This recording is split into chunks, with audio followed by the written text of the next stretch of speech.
Annyeonghaseyo. Yo soy Liyun. Y yo soy Jisun. Y bienvenidos a un nuevo episodio de su podcast Cafecito con Lizun. No, hombre. Uy, se escuchó clinking. Clinking. Pero la vez pasada nos estábamos quejando de que no había clink. Ah, sí, cierto, sí. Pero mira, hoy sí hubo mucho clink. Regresó. Regresamos. Hemos vuelto después de un buen tiempo. Bueno, de un mes. O sea, en el mes de octubre no subimos episodio. Por una razón que ni en mis planes estaba contemplada. Fue por causas de fuerza mayor. Causas de fuerza mayor. No, es que me hicieron una cirugía. A mí, a la Liyun, le hicieron una cirugía de muela de juicio. Para los que ya les quitaron la muela de juicio, ustedes saben qué onda. Es horrible. No se podía grabar. O sea, el día que salí de la cirugía, legit hablaba como Leticia Padilla Solís. O sea, legit, si me hubiera yo disfrazado de ella, o sea, ya tenía la voz, güey. O sea, fácilmente sí pudo haber sido yo. Su disfraz de Halloween. Ándale. Aprovechando. De la Leti Padilla Solís. Sí. O sea, sí hablaba y ya después ya no podía hablar. Porque el dolor estaba horrible. Horrible. Entonces, por eso no se pudo. No pudimos grabar en el mes de octubre, pero ahorita ya les tenemos un episodio. Es que viene fusionado, mis. Sí. Es que no es por nada, pero miren, en octubre no subimos episodio, pero este episodio y el de diciembre prometen mucho, o sea, van a ser muy buenos episodios. Y claro que, o sea, el de diciembre tiene que ser un super episodio. Tiene que ser el gran cierre. El gran cierre, porque, o sea, es cierre de año y es cierre de temporada. Y ya para enero estamos ya estrenando la tercera temporada. Qué rápido se pasa el tiempo. Sí. Y nosotros acá bien señoras. Qué rápido ¿Cómo crecen? ¿Cómo crecen tan rápido? Pero Sí. completamente justificable la fusión de este episodio de octubre-noviembre. Porque Sí. para octubre sí se celebra algo, pero es más como de otra cultura, otro país. Y noviembre es ya más nuestro. Sí. Entonces estamos combinando estos dos conceptos muy parecidos, pero no son lo mismo. Entonces hagan de cuenta que este episodio vale por dos. Ándale. Por así decirlo. Sí. Y es que en este episodio vamos a hablar y a conocer un poco más a fondo a uno de los directores más queridos de México. From Mexico. Y potencialmente de Latinoamérica, claro que sí. Claro. Porque, o sea, ya Claro. nuestro hermano paisano ya hasta estuvo en los Oscar, ya y nos estuvo representando. Entonces, o sea, orgullosamente él, mexicano. y no, Eugenio Derbez, no eres tú. Luego, a ver, bájale. A ver, no eres tú, hermano. Siéntate. Todavía no vas tú. No. Estamos hablando de un director que, o sea, se volvió tendencia porque muchos dicen que huele a hot cakes. O sea, ¿quién es el director que huele a hot cakes? ¿Quién es? ¿Quién es? El Guillermo del Toro. ¿Quién? Claro que sí. En este episodio vamos a hablar de Guillermo del Toro. Sí. Así que agarren sus palomitas, agarren su tacita y acompáñenos en este episodio porque va a estar bueno. Parece que lo pienso. Se come café con palomitas. Ja. Vamos a Bueno, estrenar agarren sus esa galletas. receta. Bueno, agarren sus galletas. Ay, niña. Ándale. O pues si están en la tardecita, así comoditos. Bueno, pues sus palomitas y su chesco. No, pues claro, que sí. Mira, aquí Su no se refresquito. juzga. No. Sí, al ser raro es lo que nos hace únicos. Y en este episodio lo vamos a comprobar. Exactamente. Claro que sí. Bueno, más o menos para darles el contexto, es uno de los pocos directores que combina terror, fantasía, inocencia y política en cada historia. Siempre pone en el centro a los monstruos incomprendidos como metáforas de lo humano. Por lo general sus obras muestran un diálogo constante entre la infancia, el dolor histórico, lo fantástico y lo marginado. Este es como una pequeña intro de lo que ya se viene a continuación. Sí. Porque es un brother que siempre va a estar presente. Y eso explica por qué casi todos siempre nos sentimos identificados con sus películas. Y un claro ejemplo de ello pues es la película que apenas estrenó, que es Frankenstein. Así. Pero no nos vamos a adelantar. Vamos poco a poco porque primero tenemos que retroceder en el tiempo. Porque van a decir, ajá, ¿De dónde ese salió, quién es? ¿De dónde salió este cuate? ¿este quién De es? su mami. Claro que sí. Bueno, Guillermo del Toro Gómez, ese es su nombre completo, nació el 9 de octubre de 1964 en Guadalajara, Jalisco. Así que pues octubre, o sea, ya venía con todas esas vibes de lo que vendría siendo lo sobrenatural, ¿no? El terror, lo fantasioso, sobre todo aquí en México. Él fue criado en una familia estrictamente católica y desde los 8 años comenzó a experimentar con la cámara de su padre realizando cortometrajes. Ahora sí que este fue como que su primer acercamiento a lo que vendría siendo el cine. Y pues en varias entrevistas ha mencionado cuáles han sido sus influencias, ¿no? Porque a él desde siempre, muy chiquito, le ha gustado el melodrama romántico. Él lo dijo así, a mí me encanta el drama. Y es que como buen mexicano, si no hay drama, entonces no hay sabor en las historias. O sea, ¿de dónde está el spicy? Bueno, dice que la influencia solo se puede utilizar una vez que ha sido procesada a través de su propia vivencia. Eso es lo que nos dice Guillermo del Toro. Entonces, como nos ha dicho en varias ocasiones, él no nada más puede agarrar una obra y decir, copiar y pegarla y nada más poner su nombre, ¿no? No, no, no. Él la procesa desde su experiencia, desde su vivencia, y es el resultado lo que nos muestra a través de su visión. Entonces, esa es la influencia para él. Principalmente la ha sacado de Ismael Rodríguez, y en ese entonces también le gustaban mucho las películas de Pedro Infante. Mencionó que son los melodramas en los que se inspiró, principalmente para la dirección de La forma del agua. Si nos vamos un poquito más a su infancia, él veía películas en inglés subtituladas. Literal dice que llegaba, ponía la película y tenía un diccionario al lado. Entonces la iba viendo, la iba traduciendo, ¿no? Entonces, él sí sabía qué hacer desde chiquito. Sí. Otros acercamientos que empezó a tener con los monstruos principalmente, por así decirlo, es que al ser un niño bastante solitario, pues era como rarito. Le decían, solía jugar con los insectos, soñaba con cosas e historias fuera de lo común. Y como les digo, al ser bastante solitario, se pasaba el día con sus juguetes o simplemente leyendo. Él cuenta, ahora sí que de sus experiencias en la infancia, que su abuela le intentó hacer 2 exorcismos. ¿Por qué será? Con agua bendita, así todo. Principalmente porque, yo lo voy a acomodar. Él tenía entre 11 y 12 años. Y de aquí me voy a saltar al siguiente punto. ¿De qué fue primero? El Memo pidiéndole a los monstruos que lo dejaran hacer del baño, o que se escondió en el closet para espantar a su hermana. Porque como que le ponen en la misma línea. Primero fue el del baño. Alrededor de 4 o 5 años, Guillermo dormía con la luz apagada, pero estaba convencido de que había monstruos en su cuarto. Entonces, una noche se despertó con ganas de ir al baño, pero le dio mucho miedo. Entonces, porque sentía que los monstruos vivían abajo de su cama. Un clásico. Un clásico, o sea, súper mexicano eso. Entonces les propuso un trato de que si lo dejaban ir a hacer sus necesidades sin atacarlo, él les dedicaría la vida a los monstruos. Entonces ahora sí como que esto fue el primer paso. Y de ahí pues como ella decía, los monstruos son mis amigos, no pasa nada, pues ya empezaba a hacer sus propias máscaras y prótesis para asemejarse a ellos. Y esto ya fue después. Esto pasó cuando ya contaba con aproximadamente entre 7, 10, 11 años.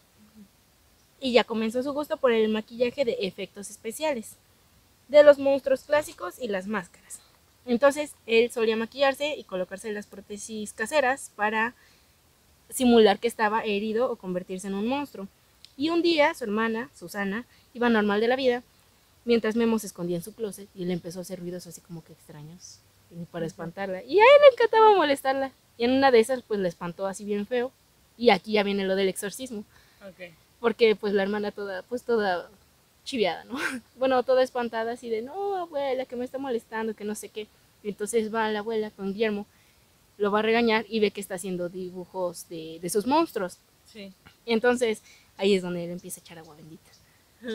Saca su ramita de pasote y le dice, sal demoniosa. Así de, ¿qué estás haciendo, chamaco? Ya saben, un clásico. Sí. Entonces, pero a pesar de eso, él no hacía esto de espantar a su hermana tanto por maldad, sino como un tributo a los monstruos, porque ya la trataba a ella como su primera audiencia.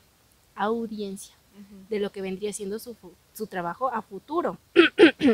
Y es curioso que el hecho de que pasó del miedo a la admiración y creación de estos monstruos, ¿no? ¿Cómo ves su infancia?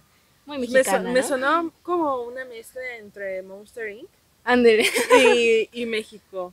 Sí, es que es como, siento que la historia con su hermana suena un poco más como la cuestión de, por ejemplo, en Monster Inc., que ves que los monstruos se alimentan del miedo. Ajá, o de los gritos de los niños. Sustos. O sea, siento que es como de, como tributo a ustedes voy a espantar a mi hermana para que ustedes se alimenten. Ándele. Y no me dejen me dejen en paz. No lo había visto desde esa perspectiva, pero tiene mucho sentido. Es que podría ser, pero oye también la hermana ya acusándolo con la abuelita cuando ella fue la primera que tuvo la confianza de decirle, mira hermana, este va a ser mi proyecto. Fue el primer acercamiento a lo que vendría siendo el día de hoy, pero no tuvo que acusar con la abuelita. Es que ese miedo totalmente justificado, porque al crecer en una familia estrictamente católica, súper católica, pues los que somos católicos y vemos un montón de imágenes, crucifijos, de muchas cosas, ¿no? Uno desde muy chiquito dice, ¿por qué ven esto tan normal? O sea, literal está sangrando. Sí. Y pues yo lo entiendo completamente, ¿no? En cuanto al miedo, porque no eran monstruos así de el coco en ese entonces, no tanto así, era más como lo que ves físico, el dolor de esas figuras, de esas imágenes, es lo que te dice, uy. Sí. Y luego te dice, uy, el diablo. Ajá. Te va a jalar las patas. No. Entonces, pues sí, también, es que también viene desde ahí. Es que, mire, a lo mejor va a sonar muy funable, pero o sea, va a haber muchos que van a entender. Que cuando eran chiquitos, ¿a poco no? Cuando entraban a una iglesia y era de noche, o no falta la abuelita que tiene su altar y es de noche. O sea, tú ves a los... Es que no... O sea, le voy a decir muñecos, pero no se llaman muñecos. O sea, las figuras. Las figuras. Las figuras, o sea, el ser de porcelana y todo eso, como que dan miedito. Y es que son tan realistas, tienen tanto detalle que por eso lo sientes muy raro, muy tétrico. Y también, o sea, la realidad es que pues no en todas las iglesias la inunda la paz. O sea, hay iglesias en las que sí espantan. Y entonces pues también son cositas que pues no se pueden negar. Sí, entonces te entiendo, Memo. ¿Te puedo decir Memo? Sí, Memito. El Memín. El Memín, sí te entiendo completamente. Yo también le tenía mucho miedo, pero no espantaba a mi hermano. No hacía eso. Yo no iba así. Sí. Yo siento que va más así, como una mezcla entre Monster Inc., un Monster Inc. mexicano. Añiñi. Sí. Pero todo justificado. Porque sí lo dejaron ir al baño. Sí, claro que sí. Y aquí pasamos a lo que vendría empezando a hacer su carrera. Porque pues ya empezó con esto del maquillaje, de las máscaras, adentrarse en el mundo de los monstruos. Pues ya sabía más o menos qué es lo que quería hacer, ¿no? Entonces, de poco a poco, él pasó 10 años en diseño de maquillaje y formó su propia compañía, Necropia, antes de ser productor ejecutivo de su primer filme a los 21 años. Pero ya nos estamos adelantando demasiado. Para sus estudios, contamos con el antecedente de que estudió en el Centro de Investigación y Estudios Cinematográficos en Guadalajara, donde se graduó en 1983. CIEC, así se llama la universidad. Entonces, pues, evidentemente, él ya sabía para dónde iba. Hay algo que mencionar, y es que en noviembre del 2022, nos volvemos a saltar en la línea del tiempo, la UNAM le otorgó el doctorado honoris causa por sus aportaciones a la cultura y su apoyo a la juventud. ¿Cómo los ha estado ayudando? Pues principalmente financió a estudiantes y cineastas emergentes. Y también fundó el Centro Internacional de Animación en Guadalajara. Lo llaman el Torolab.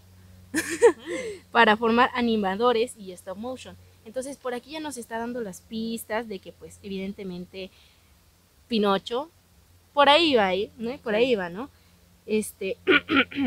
Tengo eso de la universidad y también hay algunos artículos que dicen que antes de lo del baño tuvo un sueño lúcido en el que recuerda haber visto un fauno salir de atrás de su reloj y monstruos paseando por debajo de su alfombra verde. Entonces, pues podría así decirlo, tiene mucha imaginación, era muy creativo. Sí. Bueno, además de que fundó el Centro Internacional de Animación, también luchó para que México se convirtiera en un referente global de la animación, incluso hasta ahora. Y como apoyo emocional y económico para artistas emergentes, él paga becas de jóvenes talentosos. Incluso ayudó a estudiantes para ir a Cannes. Y pagó la postproducción de La Región Salvaje y otros proyectos. Entonces su activismo en el cine mexicano ha estado muy presente. De hecho, este año, recientemente, en octubre, creo que fue el 23 de octubre, se estrenó en México la cinta de Soy Frankelda, que es una producción en stop motion 100% mexicana, porque recordemos que Pinocho, a pesar de que sí se realizó aquí en México, pues no fue no lo grabaron al 100% acá. O sea, estuvo como que bien repartidas y no me quejo. ¿Qué producción? O sea, qué belleza de producción, ¿no? Pero él apadrinó Soy Frankelda. Y de hecho le estuvo dando muchísimos consejos a los hermanos Ambriz para que llevan adelante su proyecto, desde la dirección de la música, desde que empezaron a tener también confianza en ellos. Porque les dijo, si no puedes confiar en ti, bueno, confía en mí, apóyate en mí, yo te voy a sacar adelante. Inclusive en una entrevista mencionaron que Guillermo del Toro les ayudó a llevar la película a cines, porque iban a empezar así en lo bajito, en streaming, pero les dijo, no, llévala al cine, y habló con el encargado de Cinépolis, y así fue como llegó a la pantalla grande. Que bueno, la realidad es que, de hecho, Soy Frankelda había empezado en lo pequeño. Ajá, porque recordemos que es una serie en HBO. Ajá, en HBO Max, y nada más cuenta con 5 episodios. Y de ahí ya fue donde tengo entendido que Soy Frankelda es como es que está raro, porque, o sea, se supone que la película transcurre antes de que empieza la serie, pero también es como un después de lo que está en la serie, o sea, como que es como una mezcla. Yo le explico. A lo que yo tengo entendido, a ver, pero explícanos. Yo le explico, porque ya vi la película como 2 veces y la serie como 5. Es que como yo primero vi la película, pues no iba con idea de absolutamente nada, no entendía. Y dije, no entiendo, me perdí, ¿qué está pasando? Después vi la serie, que eran 5 capítulos, y fue de, en la serie nos van dando pistas de por qué, spoiler, ella y Erneval están atrapados en esa casa como de los sustos o de pesadillas. Y ya en la película funciona como una precuela de lo que vemos en la serie. Entonces, primero es la película, después es la serie. Y entonces yo vi película, serie, película otra vez para entender. Sí. Y fue como de, con razón salió este güey, ya tiene todo sentido, así. Pero primero es la película. Explican la vida de Francisca Imelda, cómo se hizo escritora, por qué le empezó a gustar, cómo llegó a ese mundo y cómo es que se quedó atorada ahí. Y ya en la serie empieza a contar sus historias. Y el último capítulo literal ya está dando pistas también de la película, de cómo llegó ahí. Sí. Está un poquitín enredado, pero que muy interesante. La película se supone que es como una precuela, pero también es una secuela de la serie. Como que la serie sí o sí queda en medio. Ándele. Algo así. Sí. Ya estoy esperando a ver si van a sacar otra. Hay que esperar otros 4 o 5 años. Yo espero. Sí. Mira, yo digo que sí. Por Erneval vale la pena. Tecolote sabroso. Quienes ya la vieron, ¿entienden? Digo. Sí. ¿Por qué me ves así, Liyun? Continuamos. Bueno, en este punto pues ya podemos notar que siempre fue disciplinado, ¿no? Pero rebelde dentro del sistema, ya que él decía, haz lo que tienes que hacer, aunque nadie cree en ti. Él decía, yo voy a hacer lo que quiero con mi visión, porque puedo, porque sí. Y qué bueno, la verdad. También por eso te queremos mucho, Memo. Ahora sí, vamos a lo interesante. Ahora sí, ya sobre sus películas, principalmente como director. Entonces, si gusta, yo digo la sinopsis, un dato curioso, y usted le sigue, ¿o cómo? Espera, antes. Antes de. Bueno, ¿qué? Ya. Ay, se me fue. se me fue. Bueno, antes de hablar o de extendernos un poco en las pelis, porque nos vamos a extender. Alias nos vamos a extender, entonces espero que hayan visto ya pelis de él, porque si no, híjoles. Yo creo que Pinocho sí ya la vi. Sí. La forma del agua. Es que, o sea, son las clásicas. El más clásico de clásicos es Laberinto del Fauno. O sea, es que esa es como su obra maestra. Los fans de los cómics ya han visto por lo menos dos. O sea, Sí, todos hemos visto algo de Guillermo del Toro sin saber que era de Guillermo del Toro, ¿ya? sí, legit, sí me pasó. Sí, me pasó. Me pasó, 100%. Bueno, antes, él toca varios temas profundos en todas sus películas. Entre ellas está la infancia, la pérdida, la identidad, el amor, los monstruos internos, la trauma, que básicamente son sus historias, no son solo terror, sino que son humanas. Como que busca la forma de marcar a los monstruos de una manera más humana. Ya tengo. Guillermo no crea monstruos, crea espejos. Es que siento que eso es. Sí. Pero ahorita, conforme vayamos explicando las películas, como que vamos a ir entendiendo poco a poco eso. Sobre todo con la cuestión de los monstruos, porque no es como el clásico cine de terror, que tú ves por ejemplo, a una niña del Exorcista y, o sea, dices... que me yo. Ajá, pero no hay como un tema a profundidad. Exacto. Sino que solamente tiene el afán de miedo. espantar, o de dar miedo, porque es un género de terror.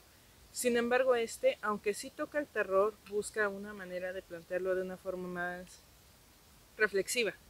No tanto como películas de ese estilo. De hecho, lo ha dicho en una entrevista, que no le gustan los personajes buenos, ni malos.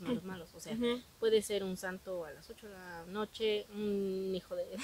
Sí. A las 10, otra vez un santo a las 12, un borracho a las 9. Sí. O sea, todos tenemos distintos matices, todos siendo humanos o no. Sí, exacto. Y eso es lo que lo caracteriza también en sus obras. También hace fusiones de géneros, entre ellos está el horror, los cuentos de hadas, la fantasía, el romance y el drama.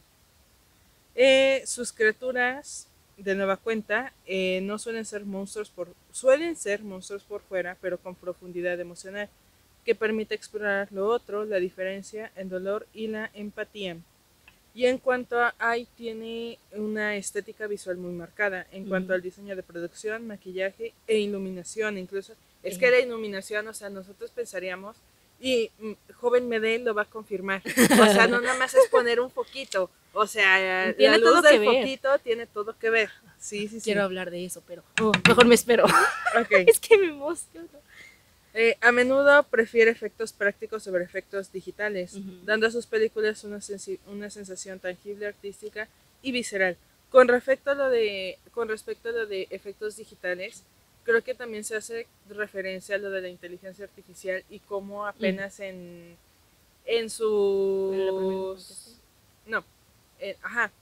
la premiere de Frankenstein, cuando él termina de hablar, o sea, ya están saliendo de la sala y él legit se voltea y grita básicamente que se vaya la inteligencia artificial. Sí. Y todos, sí. O sea, si ya le habían hecho una ovación de 10 minutos seguidos, o sea, en ese momento le hicieron una de 1 hora. Sí. Y Lee Jun y yo, después del episodio de la inteligencia artificial. Sí. Ahora sí, vamos pasando poco a poco con sus películas. Ok, empezamos. Yo tengo que la primera que él estrenó fue la de Cronos en 1993. Voy a decir rápido una sinopsis y un dato curioso sobre esta. La sinopsis es que un anticuario descubre un extraño dispositivo mecánico que otorga juventud eterna, pero a cambio de un oscuro precio. De hecho, dicen que Del Toro hipotecó su casa para financiarla, ¿no? Esta película básicamente es su debut como director. O sea, es su primera obra maestra, que es como una mezcla entre horror y vampirismo desde un enfoque poético. Algo como estilo... es que eso también parece un spoiler. Pero Drácula de Bram Stoker. Suena, pero ahorita, aguanten. Que básicamente es donde en esta película sienta las bases de su estilo, que son criaturas trágicas y terror, pero no cualquier tipo de terror, un terror fancy, un terror elegante. Aquí muy acá. Aquí muy acá, en efecto. De ahí su segunda película, tengo entendido que es Mimic, en 1997. Que es su primer proyecto en Hollywood, que mezcla la ciencia ficción con los insectos mutantes. Es una producción complicada. Del Toro ha dicho que no tuvo libertad creativa. Exacto, y justamente por eso es considerada como el patito feo, porque como no tenía control total sobre esta, pues no pudo terminar de explotar lo que quería para esta dirección. Sin embargo, menciona que aprendió mucho de esto, ¿no? A poner límites, a saber y defender lo que realmente quería y su visión. La sinopsis trata de una científica que crea insectos genéticamente modificados para detener una epidemia, pero estos evolucionan para mal. Así que si se dan cuenta, pues la idea está interesante, pero pues desafortunadamente no pudimos poder terminar de ver todo el del turismo que podría haber cargado. Después pasamos a una que le gustó mucho a Lee Jun, que es El Espinazo del Diablo, estrenada en 2001. La sinopsis es que durante la Guerra Civil Española, un niño llega a un orfanato lleno de secretos y descubre el fantasma de un niño desaparecido. Del Toro la considera una de sus películas más personales, de hecho, menciona. Sí, esperen, es que estoy buscando algo acá. En lo que la encuentro yo les digo, los podcasts que yo escuché para sacar esta información. Uno es de Histeriadores. Uy, pausa. Oh. Listo, ahora sí, ya descubrimos cómo. Perdón, tuvimos que pausar un momento el audio. Pero ya regresamos. Es que la vez pasada nosotras hablando como locas ahí y ya habíamos perdido como no sé cuántos minutos. Como media hora. Como media hora de episodio y tuvimos que grabar otra Ya saben vez. Que si no hay problemas técnicos no es cafecito con Lizun. Sí, pero ahora sí. Les estaba diciendo que varios de los podcasts que yo escuché para sacar esta información incluso trae pedazos de entrevistas que Del Toro ya ha dado anteriormente. Uno de ellos es el episodio 113 de Histeriadores, así se llama. El otro es el episodio 219 de Puerto de Libros. Otro es el episodio 31, que se llama Los monstruos de Guillermo del Toro, leyenda urbana con histeria colectiva. Y también tenemos es una, más que podcast, bueno, sí es un podcast, pero es como de un noticiero. Se llama Guillermo del Toro y su mirada más oscura al dolor y a la vida. Frankenstein se volvió mi religión. Es una entrevista de Ana Francisca Vega, entrevista de MBS Noticias con Arturo Magaña, periodista experto en cine. Por si se quieren dar una vueltecita por estos podcasts. De hecho, el de leyenda urbana con histeria colectiva, como que profundizan más las películas, justamente porque todos son cinéfilos. Pueden encontrar un punto de vista más extenso, más objetivo, en comparación, bueno, por si quieren eso, ¿no? Como que saber más sobre la película, sus datos curiosos, sobre la producción, sobre lo que significó para Guillermo del Toro. Ahí podrán encontrarlo de una manera más extensa. Listo, ahora sí, ya lo encontré. Bueno. Listo, perdón. Ahora sí, Espinazo del Diablo 2001. Básicamente en este se encuentra que es cuando empiezan los fantasmas metafóricos hacia lo no maligno, y también es uno de los pilares de su etapa gótico-histórica, de nueva cuenta retomando lo de la Guerra Civil Española. Hay una palabra que vamos a tener que mutear. Sorry. Se me fue. Bueno, que básicamente una voz en off se pregunta qué es un fantasma, para poder responder que es un evento terrible condenado a repetirse una y otra vez. A eso es a lo que se refiere con metafórico, que es básicamente un evento que se va a estar repitiendo constantemente. Ya como un bucle. Que en este caso se remonta a que es un niño que está tendido en el suelo, mientras otro niño lo está contemplando y lo ve aterrorizado porque, o sea, está en la desvivisión. Y, o sea, al verlo, pues está llorando. De ahí se pueden tomar dos cosas. La primera, una puede ser el duelo. Y otra es la de la experiencia hacia la desvivisión. Hacia la no vida. ¿Cómo decirlo? Hacia la no vida, exactamente. ¿Cómo es que tú lo puedes interpretar? Y sobre todo cuando eres un niño y lo ves por primera vez. Exacto, es que debió ser como traumático, ¿no? Pero también al ser que un fantasma puede ser un evento terrible que está condenado a repetirse una y otra vez. Esta es la manera en como yo lo puedo interpretar. Retomemos las películas de terror normales. Las Las clásicas. Las que están hechas para espantar, entre Ok. comillas. Todas ¿no? las Porque, del Conjuro. ajá. Básicamente, o sea, si nos remontamos a esas películas, podemos darnos cuenta que esos fantasmas, se supone que si no los sacas de un lugar o de una persona, van a estar ahí constantemente. Sobre todo enfocémonos en un lugar.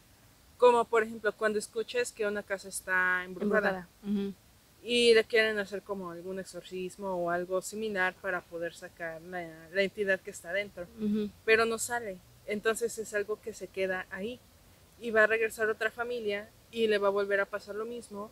Y se va a ir y regresa otra familia y pasa lo mismo porque esa entidad se queda ahí Monster permanentemente. House. Ajá, exactamente. Los otros. O sea, es que hay muchísimas. O sea, de aquí podemos sacar muchísimas películas así. Y entonces ahí es cuando se convierte como en un bucle. Eso yo siento que sería como un ejemplo muy tangible. Muy tangible, Ajá. exactamente, haciendo referencia hacia el terror. Que es algo, es un evento, bueno, en este caso no es un evento, sino es una entidad catastrófica, hasta cierto punto, que va a estar ahí constantemente. Exacto. Y la historia se va a estar repitiendo. Pero acá puede ser, también lo pone como un evento terrible que está condenado a repetirse una y otra vez. Que pueden ser como situaciones que no están, que no han sido tratadas y siempre van a estar presentes. Por eso lo mencionas, que podría tratarse del duelo. Podría ser. Es que El Espinazo del Diablo es como una película que, o sea, si tú ves al niño, al fantasma, o sea, la realidad es que sí te da miedo. Está bien maquillado el niño. Pero, y lo puedes ver más desde un tema de terror. Pero, porque, o sea, la caracterización del niño se presta. Pero si tú analizas bien la película, o sea, hay como mucha tela de dónde cortar. O sea, la realidad es que el niño es algo metafórico. 100%. Aunque está ahí visible, que es tangible, entre comillas, pongámoslo así, tiene más como estilos más metafóricos. Más humanos hasta cierto punto. Exactamente. Y aquí es donde ya empezamos a notar mucho más el estilo justamente de Guillermo del Toro. De sí es un monstruo, pero ¡hey! No solo va a ser eso, puede ser un reflejo de ti. Por ejemplo, acá, al final de la película, cuando los personajes que están en el internado salen, ya se marchan, se vuelven a preguntar de nuevo qué es un fantasma. Y afirman que los que están saliendo son los fantasmas. ¿Qué fue? O sea, de nueva cuenta, son como metáfora. O sea, de nueva cuenta, el niño puede ser, el fantasma puede ser como muy tangible, muy presente. Pero la realidad es que el niño solamente es una metáfora de lo que significa un fantasma. Pero no un fantasma del clásico fantasma, sino la palabra fantasma tiene un significado diferente. Lo reinterpreta. Y ve a los fantasmas como algo no maligno. Como un evento no maligno. En pocas palabras, no es Gasparín. No es Gasparín. Que Gasparín, cuando se vuelve humano, está guapo. Yo iba a decir algo completamente diferente. Que me decepcionó mucho ver a Gasparín humano. Me gustaba más como caricatura. Sí. Pero bueno, ese será un Hear Me Out para después. Esa es otra película. De ahí nos podemos ir a Blade 2 del 2002. Ok, aquí es una secuela pues de Blade 1. Esta película está basada en un cómic, ¿no? Y aquí principalmente la sinopsis, la película trata de que Blade debe aliarse con vampiros enemigos para detener a una nueva raza mutante de vampiros, conocidos como Reapers. Y este fue el éxito que consolidó a Guillermo del Toro en Hollywood. Así es. Bueno. Acá, esta es una sí, de nueva cuenta, introdujo el diseño de criaturas más sofisticadas y biomecánicas. Así es que también a Guillermo del Toro le gusta mucho como que esa parte de la ingeniería de crear artefactos y maquinaria, ¿no? O sea, como que anda muy... Me encanta su estética, su visión. Es que es muy completa. Es como de un niño jugando, pero pero con una inteligencia emocional y filosófica bien presente. Eso creo que lo definiría. Sí. Es como un niño creando con materiales de adulto. Ándale, sí.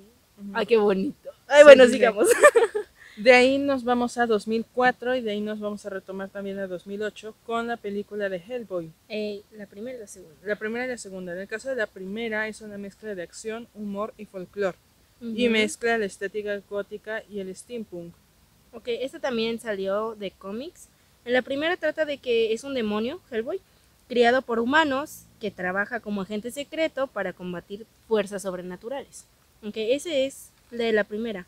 Y ya en la segunda, Hellboy enfrenta a un príncipe élfico, o sea, ya mete más la fantasía, que quiere revivir un ejército dorado para declarar la guerra a la humanidad. Ok, en la primera, Guillermo del Toro trabajó directamente con el creador del cómic, Mike Mignola. Y ya para la segunda, dicen los fans, ya para los fans es considerada superior a la primera. Y eso que la primera le fue bastante bien. De hecho, sí, es visualmente más ambiciosa, un mundo fantástico expandido, y es uno de sus trabajos con diseño de criaturas más espectaculares. Es que sí, yo no había visto hasta que la pasaron en el 5. Sí. Y yo dije, ay, la primera vez que ves a Hellboy dices, ha de tratar sí de miedo, porque pues lo ves todo rojo, lo primero que piensas es en el diablo, ¿no? El nombre, dices, ay no, como que va a tratar, no me convence. Y luego mi hermano y yo, ahí nos ves todos babeados así, pegados a la tele con la boca abierta. No, sí está bastante interesante. De ahí nos vamos a retroceder un poquito en el tiempo a 2006 con La Poderosísima. La que literalmente tú la escuchas y luego dices Simón, Guillermo del Toro.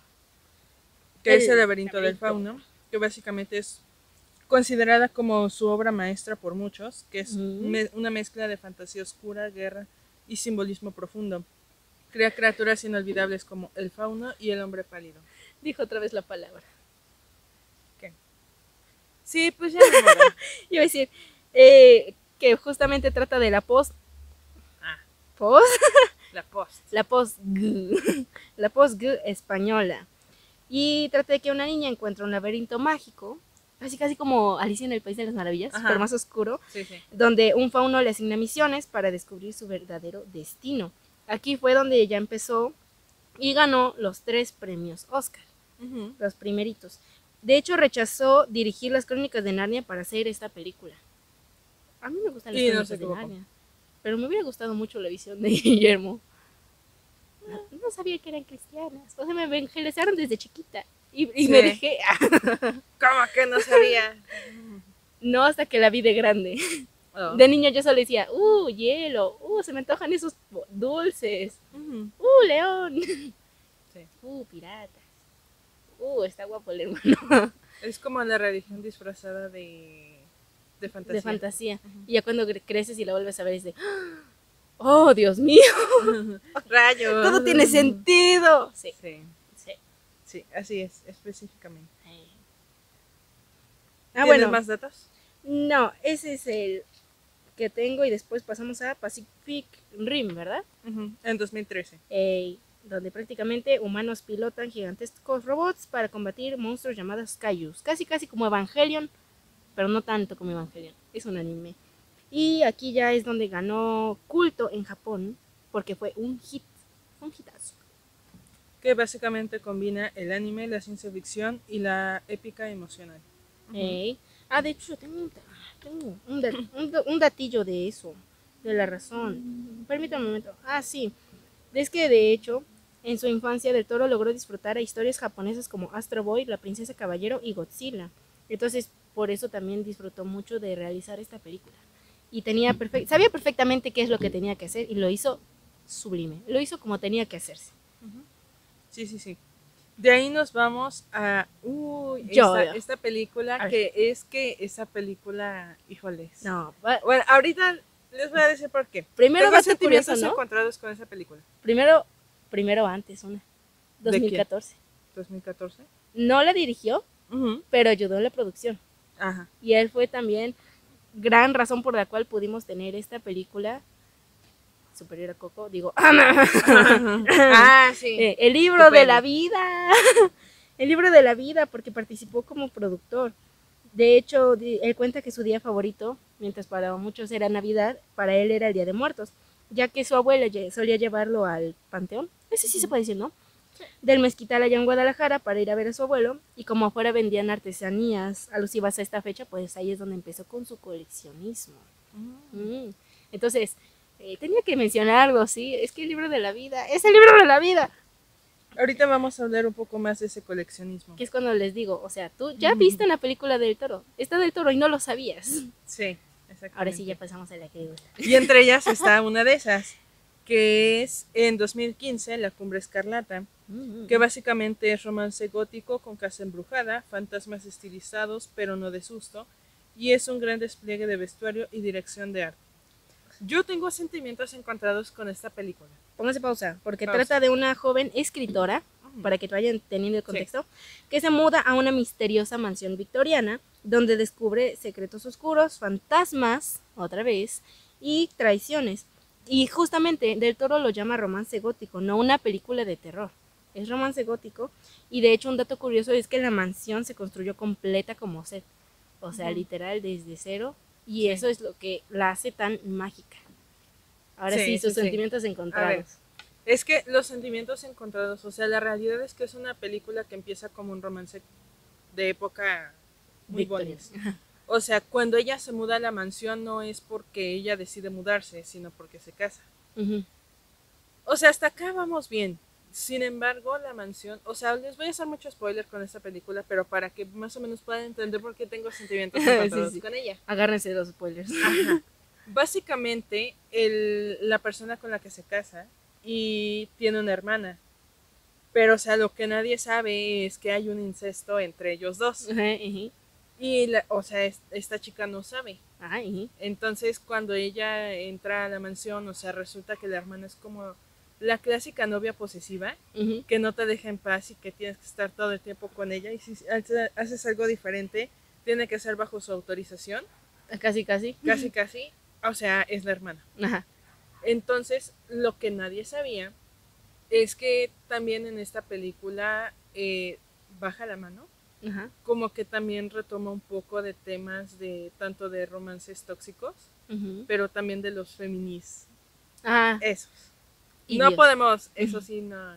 Es que, por ejemplo, de otra palabra, pues no necesariamente podríamos mutearla, pero esta sí. Esta es más fuerte, sí.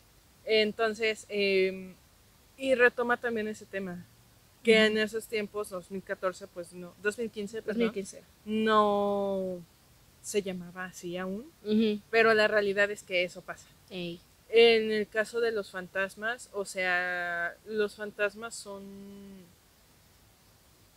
Es que, o sea, tú los ves y sí te dan un poquito de miedo. O sea, sí están bien estilizados. A mí uno me dio ganas.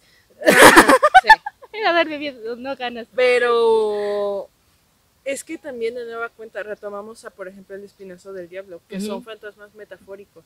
Exacto. O sea, aunque sí está presente como un fantasma, o sea, también te muestra que ese fantasma tuvo una historia y que tuvo una historia trágica, que esos fantasmas básicamente se le aparecen a esta chica tanto en visiones como en la realidad, pero para una mera manera de protegerla y de enseñarle la verdad, que es tanto la historia de los hermanos como lo que ellos han hecho. Porque, o sea, en el caso de él, pues no era la primera vez que se casaba. Y si mal no recuerdo, sus casamientos eran por dinero. O sea, para obtener el dinero con la esposa con la que se casaba y ellos quedarse con ese patrimonio.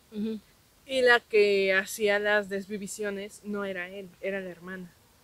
Y de ahí se supone que también el nombre, o sea, tiene más como un significado físico en cuanto a la Cumbre Escarlata. El escarlata es por los fantasmas. Y también por el líquido, el fluido sanguíneo. Sí, hemo. Sí, así hemo con H. O sea, porque también se supone que tienen como, creo que es arcilla roja, pero la realidad es que esa arcilla roja, el color viene de otra cosa. El fluido corporal rojizo. O sea, Cumbre hace referencia a la mansión. Escarlata por lo de la arcilla, pero también por la historia del fantasma y de por qué el color. O sea, el color escarlata tiene una razón, tiene un significado. O sea, no nada más es porque, pues la arcilla es roja y ya. Es O sea, no. Y tú sabes que ese rojo no es tan rojo. Y no es tan rojo, es, el verdadero es un rojo. pigmento natural que no tienes ni idea de dónde viene. Sí, sí, sí. O sea, la realidad es que sí es una obra que, o sea, la peli y el soundtrack es buenísimo. Los actores que, no manches, los que actores. tiene... El cast, 10 de 10. Sí. Pero sí es una historia, es muy trágica. La realidad es que aunque, o sea, sí es gótica, tiene, porque obvio, tiene que ser gótica, es obvio. Guillermo del Toro. Y obviamente pues sí hay una casa embrujada y todo eso, la realidad es que es una historia muy trágica. No nada más para la actriz y también para, bueno, para la chica ¿Para la que se casa, para la prota. O sea, también para el chico también, porque al final de cuentas, bueno, no es chico. El papucho. El papucho. O sea, porque al final de cuentas él sí se termina enamorando y tiene un final trágico.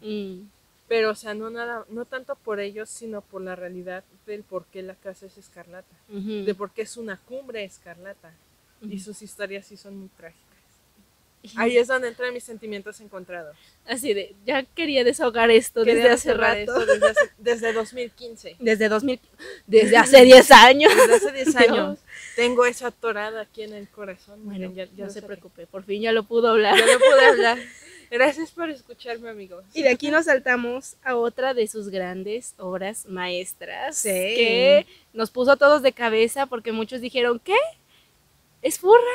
¿Qué es esto? ¿Qué es esto? Ajá, es que se ve muy raro, pero también tiene un porqué. Es que decían, te enamoras de un fantasma. Normal. Eso nos pasa a todos. Me enamoré de un pez.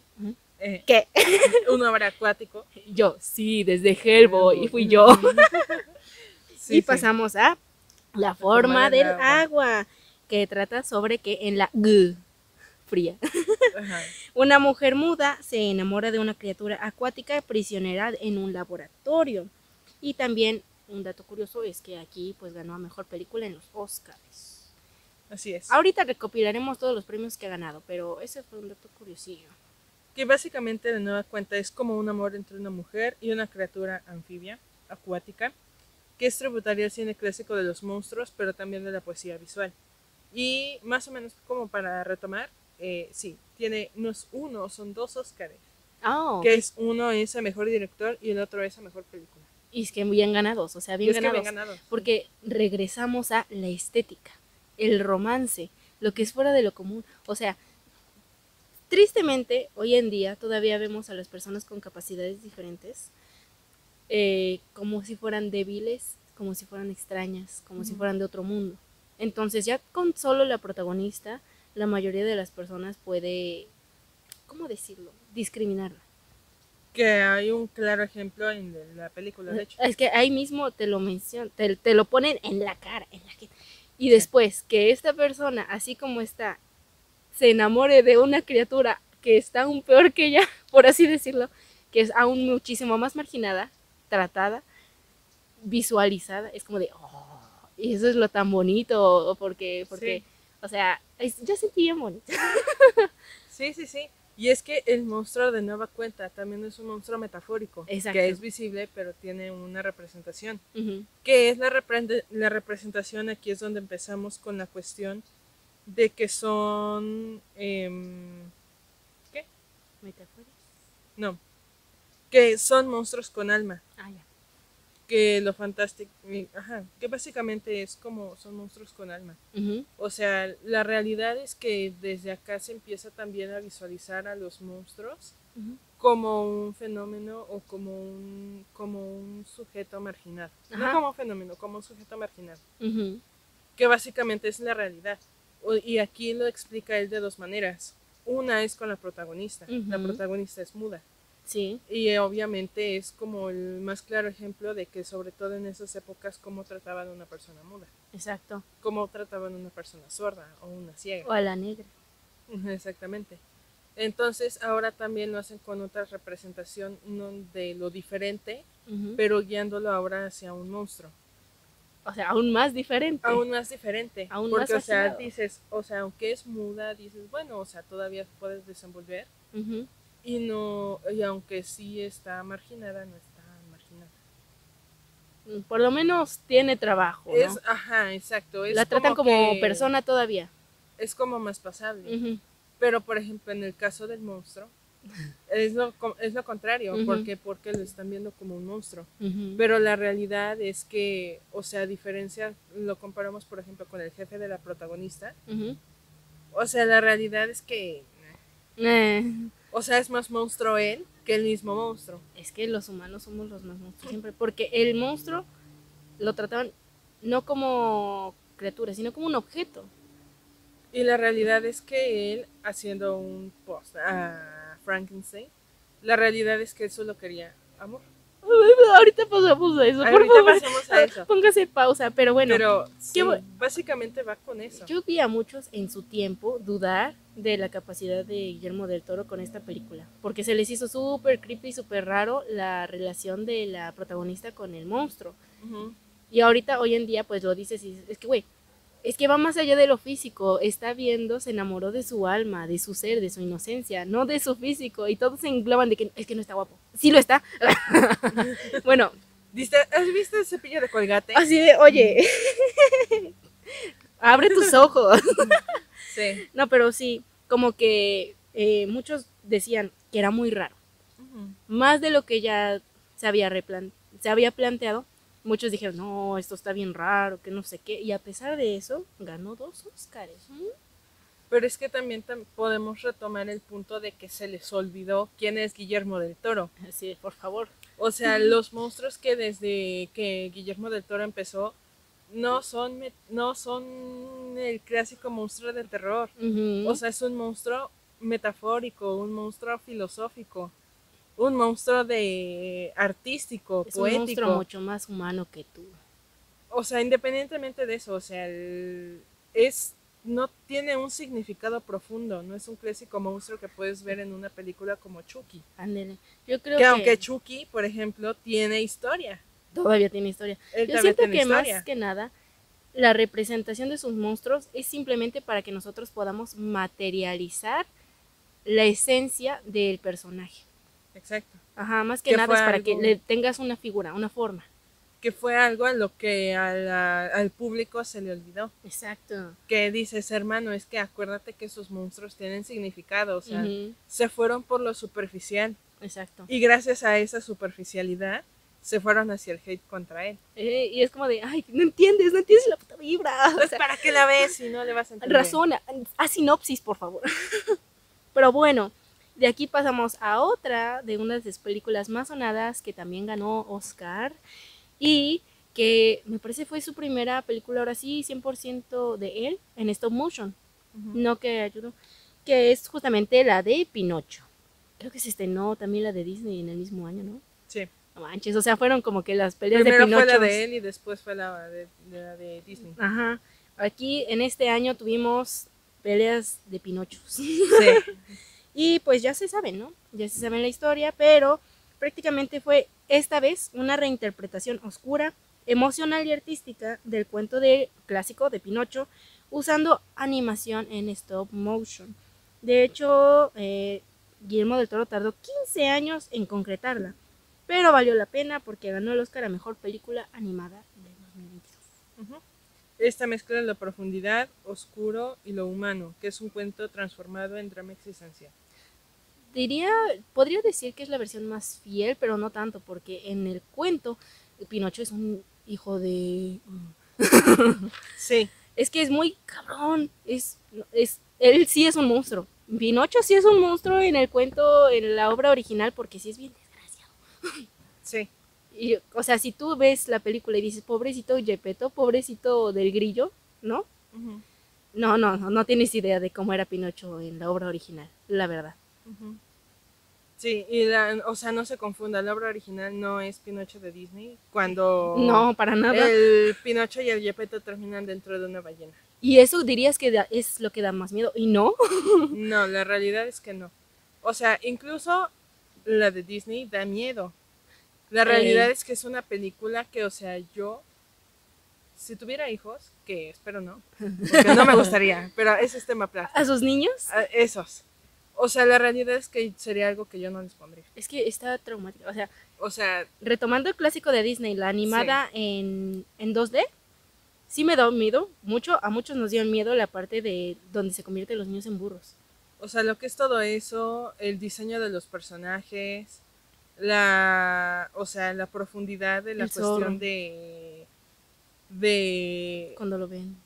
exacto, o sea, la realidad es que es Pinocho de Disney, está tratando un tema que en la actualidad es desafortunadamente bastante común. Sí. Y que no podemos decir el nombre porque, o sea, ahí sí nos mega cancelarían el episodio. Sí. Pero, o sea... Sí, imagínense, si la del Toro, si la del Disney fueron las versiones ligeritas y nos traumaron, imagínense la obra original.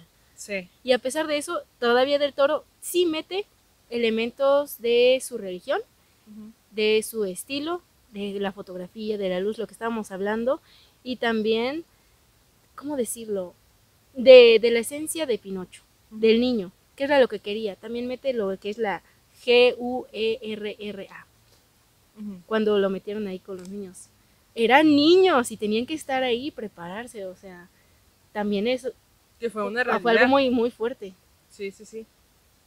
Y ahora nos podemos brincar a la buena, a la potente, a la más reciente. A la más reciente. A la excusa por la cual sacamos este episodio. Literal. Y bueno, Frankenstein, del 2025. Adaptación íntima, emocional y fiel a la versión de la autora Mary Shelley. La criatura busca identidad, amor y un propósito mientras lidia con su creador. Hay tanto que hablar de esta película. Hay tanto que decir. ¿Puedo decir algunas cosillas rápidas? Adelante. Datos curiosos antes de pasar a lo introspectivo. Es que Del Toro soñó con hacer esta película por más de 20, 30 años. O sea, ahorita voy a decir por qué. Ya que a los 7 años vio la película de Frankenstein. Un domingo ahí saliendo de misa. Qué chistoso, como todos. Y a los 11 años leyó el libro. De hecho, lo fue allá a una tienda, compró el libro de bolsillo, le gustó tanto y ahí fue donde se decidió a hacer esta película. Entonces, de los 11 a los 61 años, 50 años para que por fin se pudiera realizar su sueño. Y lo hizo muy bien. Y lo hizo esplendoroso. Maravilloso. O sea, ya sé que Andrew Garfield iba a ser principalmente la criatura, Adán. Hay que dirigirnos a él como Adán. Pero Jacob Elordi, les voy a ser honesta, nunca vi el stand de los besos. Guacala. Perdón, Netflix, pero qué porquería de producción hiciste. Y Jacob Elordi, pues, era como, ese güey, el guapillo, ¿no? Pero cuando lo ves en Frankenstein, te calla la boca. Todos en mi familia, todas las edades nos pusimos de acuerdo para tener un crush con Jacob Elordi y vernos la trilogía del stand de los besos solo porque sale él. Obviamente le íbamos adelantando hasta que saliera. Pero imagínense que un hombre unió a una familia para decir, Simón, está guapo. ¿Qué tal? ¿Ya? ¿Qué íbamos a decir? Sí, la película. Es que hizo un mega papel.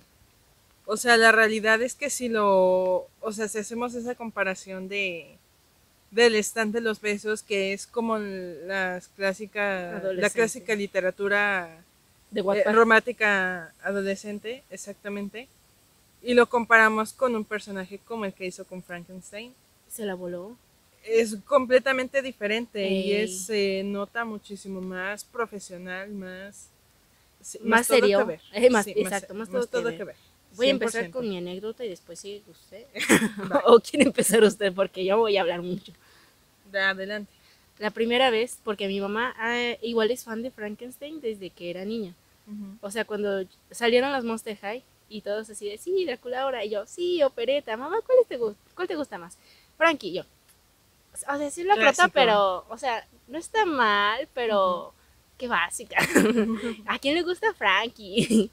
Y ya cuando me dijo... Tu mamá, a mí. Cuando me dijo que quería venir a ver la de Frankenstein en el estreno en los cines y que yo la llevara, le dije, pues va. No tenía expectativas de absolutamente nada.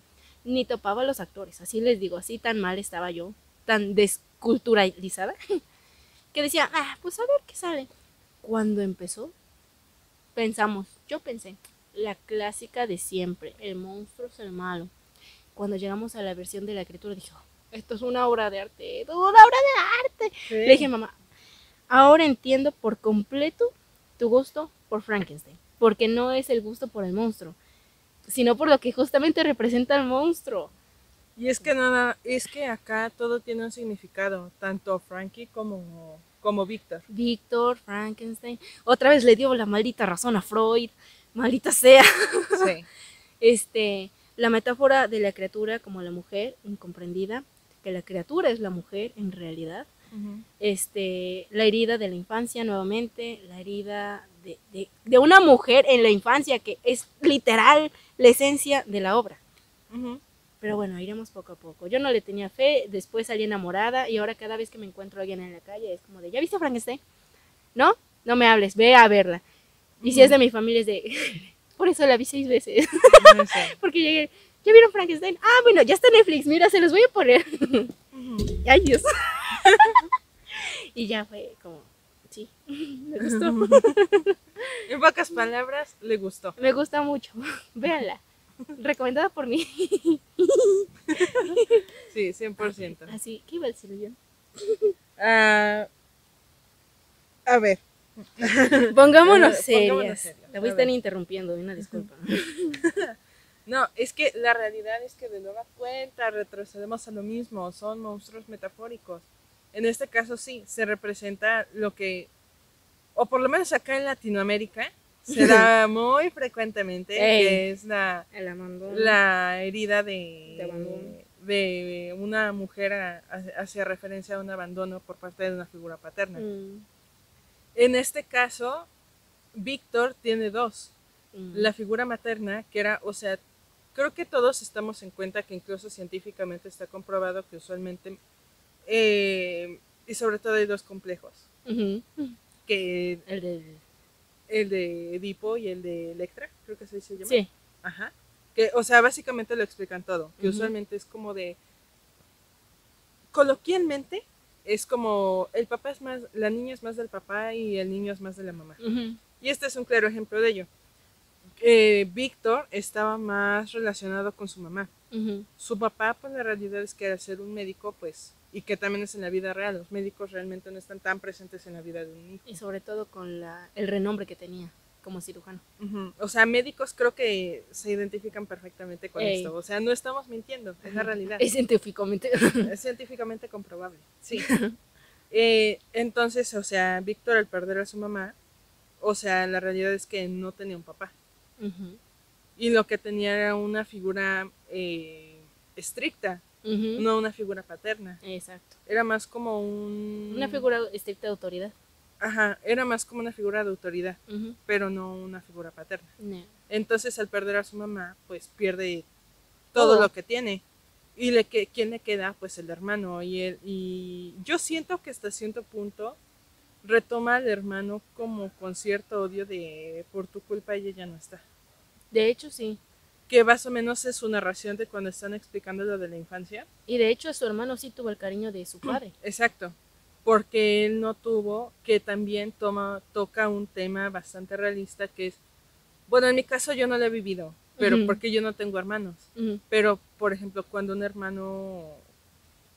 hay un hermano mayor, un hermano menor, usualmente el mayor se le da el mayor peso del ejemplo.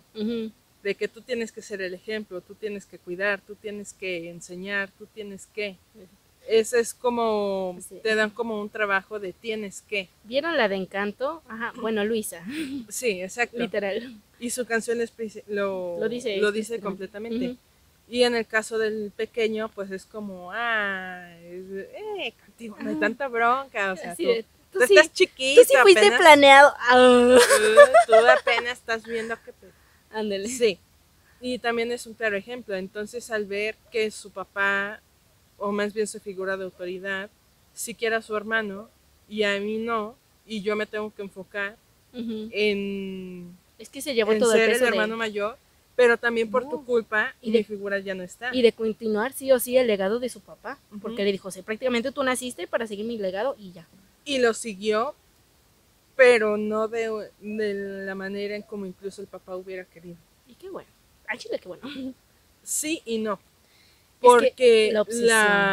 la obsesión que él retoma es por la herida de infancia que él tiene. Y esa es una realidad. Toda su vida se centró en esa herida de infancia, porque nunca la trató ni nunca la sanó. Exactamente. Y entonces al guiarse prefirió, y al ese dolor de perder a su figura materna, que era la única que lo acompañaba y que realmente estaba con él, es como de necesito tenerla otra vez. Porque la necesito. Entonces, ¿cómo la puedo traer? ¿O cómo la puedo volver a tener? Trayéndola a la vida. Así es como facilísimo. Y sí, vamos a revivir ahorita, a alguien que ya está desvivido. Pasaron cosas, después conoció a la prometida de su hermano. Y ahí es donde decimos, oh vaya, otra vez Freud metiendo su cucharota. Porque Guillermo del Toro lo hizo con toda la intención de que Mia Goth interpretara a las dos. Y entonces así de, maldición. Sí. Así de, oye. Exactamente. Sí. Entonces, básicamente, él lo muestra como que se enamoró de ella, pero la realidad es que no, sino que volvió a encontrar a su figura materna, que era lo que había él perdido y lo que tanto añoraba, y por lo que básicamente toda su historia se remonta a ella, se centra en ella. Sí, porque buscaba descifrarla. Cuando descubre que tiene una fascinación por los insectos, por algo fuera de lo común, como si ella fuera la rara, y él se sentía raro, dijo, ay, aquí ya encontré, ¿no?, mi lugar. Pero efectivamente él buscaba cómo sanar esa herida que le dejaron desde hace muchos años. Exactamente. Entonces cuando ella le da, por así decirlo, la palanca para que siguiera y encontrara la respuesta a su problema, cuando ya tenía que sí o sí traer a la vida a los cadáveres, ¿se puede decir cadáveres? A los cuerpos. A las calacas. A los cuerpos. A los cuerpos. Fue como de, pasó de ser el niño un brinco enorme a luego querer convertirse en el papá. Como una medida desesperada de, mira, sí puedo lograrlo, regresa a ella. Pero no tanto de ser papá, sino de demostrar que si puedo traer a alguien a la vida, entonces significa que si saco el cuerpo de mi mamá, la puedo traer a la vida también. Y va a ser conmigo. ¿Qué va a pasar? O sea, básicamente Frankenstein, esa fue la realidad de él. Me voy a adelantar un poquito. Que lo crearon para ver de que si lo logro con él, lo voy a lograr con ella. Exacto. Me voy a adelantar un poquitín, pero es que en palabras de Guillermo del Toro, él dijo que esta vez es la historia de un niño que es creado por otro niño lastimado para remediar su infancia y reproduce la brutalidad. Que literalmente al reproducir la brutalidad se refiere a volví a pasar el mismo pinche error de siempre. Exactamente, porque la misma herida de infancia que Víctor tenía se la crea a Frankenstein. Y es que me encantó que no solo quedara en, la creó, lo trajo la vida, ya es malo de repente, porque pues no entiende qué chuchas es la vida, ¿no? Sino que, exactamente, no basta con crear, también hay que cuidar. Y él no supo. Exacto, es lo que no quería el Víctor, o sea, él nada más dijo, Simón, lo traje a la vida, ¿qué procede? Yo no sé cómo. Eso no lo pensé. Así de, pues es que pensó que iban a hacer con la cura del cáncer, que iba a saber vivir solito y ya. Exacto. O sea, nada más lo hizo por ese berrinche, porque fue un berrinche. Y una vez que se le cumplió, se quedó así de, ahora qué hago. Sí, es que, o sea, literal vi un meme de, güey, ese es el claro ejemplo de por qué un hombre no trae la vida y nosotros sí. Exacto. Y de hecho, los celos que siente con Elizabeth por la fascinación que tiene con la criatura, yo siento que más allá del romance es justamente esos celos de ¿por qué tú sí puedes ser como una madre para él, pero no para mí? Porque es luego la figura materna. Elizabeth por su parte se siente reflejada en la criatura. Sí. Y tiene todo el sentido del mundo. Ella se ve en él. Más allá de un amor romántico, es un amor más inocente, más puro. Mientras que Víctor, en los ojos de Víctor, él está diciendo, hasta lo que cree me arrebata lo que yo quiero. Que de nueva cuenta está visualizando a su hermano. Exacto. Que es como de mi hermano me arrebató a mi mamá. Entonces ahora es de mi creación me va a arrebatar a mi mamá. Otra vez. Mamá entre comillas. Mamá entre comillas. Que es lo mismo, o sea, la realidad es que su molestia y su enojo es hacia el miedo de la pérdida, otra vez. La herida del abandono. Exactamente, y se retoma otra vez. Lo más mexicano que he visto en una película. Sí. Literal. Sí, sí, sí. Después pasamos pues en la parte de Víctor en su victimización. Y luego ya llega la parte de la criatura sabrosa, digo, de Adam. Que fue la cosa más linda. Lo que yo no me esperaba. Yo no he leído la obra. Pero cuando... Luego, es que empiezan brutal con la parte de Adam. Cuando está gritando, Víctor, Víctor. Y sientes su desesperación. Y dices, es que güey, sí, es un bebé. O sea, literalmente todo su mundo es esa persona. No conoce nada más allá. Ay, es que Dios mío. Sí te llega un poquito. Sí. Y luego es tan fácil identificarse con la criatura porque te muestra todas las fases del ciclo de la vida. Naces, o por así decirlo, renaces, creces, él crece de manera emocional, madura a la fuerza y dándose cuenta de la brutalidad de la vida. Sí. La cuestión en la cabaña, él cómo él quería ayudar. O sea, es que nadie le enseñó. No. Él solo vio dolor en Víctor, pero vio bondad en Elizabeth. Pero fíjate que hasta eso hay algo que sí le enseñaron. O sea, el abuelito, el ciego. Ajá. O sea, él fue el papá que él no tuvo. Que Víctor no hizo ese rol. Él lo hizo. Y él fue el que le enseñó de manera involuntaria cuál era su herida de infancia. Exacto. Cuando ya la vi por segunda vez, me di cuenta de que sí, el anciano sabía perfectamente de la presencia de Adam desde el primer momento. Entonces, cuando ve que le está enseñando a la niña a reconocer objetos y nombrarlos, por ejemplo, dice, ¿qué es esto? Un niño. Primero le muestra la imagen del niño. Luego la voltea para que la vea Adam, que está atrás, porque sabe que está atrás, y le dice, otra vez, dice, un niño. Luego, ¿qué es esto? Un ojo. Le vuelve a voltear, un ojo. Y entonces Adam lo va repitiendo como si estuviera en la primaria, estuviera en el kinder. Va aprendiendo mientras escucha y mientras lo ve. Sabía perfectamente que estaba ahí desde el primer momento. Y fue tan lindo. Sí. Entonces, es que Frankenstein tiene mucho de dónde cortar. Es que... Pero básicamente es el claro ejemplo de la herida de infancia que no sana. Exacto. Y al final termina sanando, pero porque te abren los ojos, pero a madrazos. Y es que empezó siendo un niño y después termina siendo un hombre en busca de su identidad. Y cuando decide ir a encontrar su origen, de dónde salió, quién es, se siente pues es que quién no se sentiría así, de ni siquiera soy de la misma naturaleza del hombre. Estoy hecho de restos de varios de ellos. O sea, imagínate nada más. ¿Qué sentirías si de repente llegas y ni siquiera te lo dicen, te enteras? Exacto, porque uno como persona dice, bueno, pues yo conozco mi infancia, ¿no? Esto es mío. Güey, ¿cómo armas un rompecabezas de algo que ni siquiera termina siendo... Es tuyo, pero ni siquiera es tan tuyo? Es como que, ay, no, qué fuerte, qué fuerte. Sí. La escena de la cabaña con los lobos fue muy triste. Pero mira, ahora que lo pienso también con referencia a que soy pedazos de todo y al final, o sea, yo soy como un todo, pero no sé quién soy. Que es como un claro ejemplo de todos. Porque estamos hechos de un pedazo de todo, un pedazo de mamá, un pedazo de papá, un pedazo de familia, un pedazo de escuela, un pedazo de sociedad. Y todos en conjunto, la sociedad te forma algo hasta que entra los terribles 12, que es la adolescencia, bueno, la pubertad, adolescencia, y ahí es donde dices, ajá, güey, y entonces, ¿quién soy? De hecho, la psicología lo explica. Hay muchas corrientes que explican ese suceso. Y ahorita, lo dijiste exactamente, porque ves que su hermano Henry le dice, ¿no te has preguntado que de todas esas piezas que conforman ese hombre, cuál contiene su alma? Exacto. Y tú qué fuerte, ¿no? Qué fuerte. Que recordemos que alma lo está viendo como la personalidad, lo que es un todo para una persona. Su esencia. Su esencia, lo que lo conforma. Exacto. Que es básicamente lo que todos como seres humanos pasamos.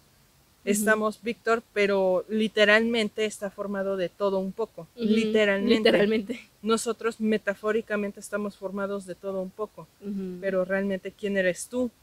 ¿Cuál es tu esencia? ¿Cuál es lo que realmente te caracteriza? de todo ese conjunto que te creó. Y yo sé que muchos ya hemos escuchado varias veces este cliché, pero si lo vemos desde esta perspectiva, de nueva cuenta, materializándolo en un monstruo, que diríamos es muy ajeno a mí, y cuando escuchas, ves su historia, te sientes muchísimo más identificado. Porque Sí. la primera parte con Víctor dices, conoces su historia, y ya, la mayoría. Pero una vez que llegas a la parte de la criatura, yo siento que muchos sí nos sentimos identificados. Sí. Porque es la historia de nuestra vida. También porque somos literal, parte de... es una historia real. Literalmente deberían de poner que es una historia basada en hechos reales, literal. Esa sí es una historia basada en hechos reales. Luego, sí. Pues procedemos a pues la muerte de... Bueno, la desvivisión de Elizabeth. La desvivación. Cómo guardó la hoja. La desvivisión de Henry. Y cómo fue que se dio la persecución de Víctor a la criatura Adam. Y que el viejito chismoso, el capitán, pues le encantó el chisme. Sí. Nada más se quedó a ver el chisme. Le fascinó, hasta el cafecito sacó. Exacto. La botana. Te escucho, hermano. Pero dime. yo sí lloré. Sí saqué la lagrimita cuando por fin Adam perdona a Víctor. Porque ya los dos, donde dicen por fin podemos ser humanos. Es como de... Sí. Porque ninguno sabía cómo vivir. Ninguno estaba preparado para la vida. Porque uno se obsesionó tanto con la muerte. La desvivisión. Y el muer se obsesionó tanto con la vida que los dos perdieron el camino y el propósito de la vida. Y es que al final de cuentas, si lo piensas, a ninguno de los dos los educaron. O sea, la realidad es que Víctor estaba educado única y exclusivamente para ser un cirujano, un doctor, no para ser un humano. Exacto. No es la clásica educación que a ti te enseñan de valores, de estudios, pero también de personalidad y entre muchos conjuntos más. Y de Víctor igual, de Adam. De Adam. Es la realidad. Bueno, nunca se le da un nombre, pero Del Toro dijo que cuando estaban en el set, en lugar de estar diciendo la criatura o Frankenstein o el monstruo, le llamaron Adam, justamente por esta metáfora. De hecho, fue la Biblia el primer libro que leyó. Y tiene todo el sentido del mundo. Fue el primer hombre creado. Y fue Víctor quien lo creó. Que fue una persona que jugó a ser Dios. Exacto, como dice la frase que dice Elizabeth. Solo los monstruos juegan a ser Dios. El verdadero monstruo, todos sabemos que siempre fue Víctor, no fue Adán. Pero qué bonita está la película. Véanla, ya lo spoileamos, pero está hermoso. Es que la realidad es que es una película altamente recomendada. Exacto. Para quienes Netflix, les gusta, páganos ya. Para quienes les gusta la estética gótica, fantástica, que tenga una introspectiva personal y además filosófica. O simplemente la literatura clásica. La literatura clásica en su máximo esplendor. Ahí está. Exactamente. Y bueno, con esto terminamos el repertorio de las películas hasta ahora. Espera, dirigidas. también hay otras. Hay otras, perdonen. Hay otras. O sea, nada más es como... Las más, los top. Ajá, no. Bueno, son otros trabajos relevantes. Ay. Que estos son como los clásicos que la viste en la tele una vez, pero no sabes de quién es. Bueno, estas son. Ya. Una es la del orfanato. Está, buenísima. Ajá. Es de 2007, él es el productor y fue como un éxito de terror, pero en España. Ya. Pero es buenísima.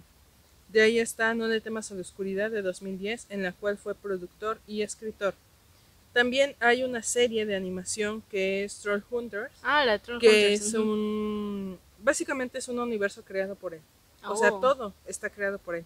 Y le encuentran, ¿dónde le encuentran? En Netflix. En Netflix. Ya saben. Ya páganos. Ya saben. Ajá. Y como dato curioso también en la de Pinocho, él fue co-guionista, productor y director. O sea que desenvolvió esos tres papeles en esa producción. Y qué bueno que ahora sí tuvo su control total sobre. Sí, así es. Y de nueva cuenta ahora, haciendo un resumen, ¿qué patrones se repiten a lo largo del tiempo? Monstruos. De la infancia. Que son figuras trágicas, sensibles, pero nunca son villanos. No. La realidad es que nunca son Siempre villanos. Son la mayoría víctimas. Es una mezcla entre la fantasía oscura y la historia real. La infancia como símbolo de resiliencia e imaginación. El uso de efectos prácticos y maquillaje, cuando es posible. O sea, todo. Estética barroca, gótica y llena de detalles. Básicamente, todas sus películas se resumen en eso. Y también en, de nuevo, drama. Drama. Pues que Mucho se le nota. drama. Y es que el drama y el romance, la verdad es que le ha salido muy bien. Sí. Porque es desde lo puro. Ujú. Y está bien Moreto. ¿Qué? Ya terminamos. Ajá. Ya crink. Bueno. No, todavía Y no. por Espera. último vamos a hablar rápidamente sobre sus temas recurrentes. ¿Qué Ujú. nos quiere contar a través de sus historias? Ya sabemos Sí, sí, cuáles sí. son los temas, las características que repite constantemente. Pero ahora, ¿qué es lo que nos quiere decir? ¿Qué es lo que nos deja para nuestro día a día? Para mejorar desde el momento en que terminamos la película y salir fuera del cine y decir, quiero mejorar para esto. Porque fue lo que dijo. No recuerdo bien la frase, pero dijo algo así como de, el ver una película por primera vez es como la primera cita. Ujú. Te tiene que enamorar todo de ella. Y ya la segunda, es cuando lo empiezas a conocer más profundamente, cuando empiezas a conocer, a conectar con ella. Ahí es cuando la ves por segunda vez. Y luego la tercera ya saben. Ujú. Pero bueno, ¿qué es lo que nos quiere contar? Yo tengo, por ejemplo, monstruos que reflejan dolores humanos, como lo que decíamos, crea espejos. Ujú. Y aquí en Frankenstein lo demostró muy bien, porque yo sí me sentí muy identificada con la criatura. Y yo siento que la mayoría también lo pudo haber hecho. No sé qué piensa usted con monstruos que reflejan dolores humanos. Pues es que de nueva cuenta, es que creo que lo repetí en todo el episodio, o sea, son monstruos y fantasmas metafóricos. O sea, él lo representa de esa manera, pero la realidad es que está representando humanos, pero de una forma diferente. Pero siento que esos personajes están hechos para pensar y para sentir, no para ver. Y para encontrar Porque su si lugar tú en el los mundo. ves solamente, o sea, estás viendo un monstruo y ya. Es como le digo, la de Hellboy. Es como el Hellboy, Ajá. o como por ejemplo La forma del agua, que solamente están viendo una chica que se enamora de un monstruo y ya. Ajá. Pero la realidad es que, o sea, las películas de Guillermo del Toro, si tú las vas a ver, es porque las vas a observar. Exacto. Porque las vas a sentir, a analizar, y porque realmente estás dispuesto a entender el mensaje de. Porque siento que, sobre todo en la actualidad en la que estamos viviendo, que ya se acostumbró desafortunadamente a la cultura del hate. Sí. O sea, y a la exacto. Entonces siento que ahora las películas, como por ejemplo Tim Burton o Guillermo del Toro, no es para cualquiera. No, porque la ven, como dices, de una manera súper superficial. Y, o sea, son directores que crean obras que no son superficiales. La realidad es que no son superficiales. O sea, tienen una trama, tienen una historia, tienen un porqué. Y o también puede suceder, porque también si analizamos el hate desde un lado más emocional y psicológico, la realidad es que son personas que hacen comentarios hacia el espejo que tú estás viendo, hacia algo que la persona tiene y que tú no tienes. Y entonces, como tú no lo tienes, lo vas a criticar.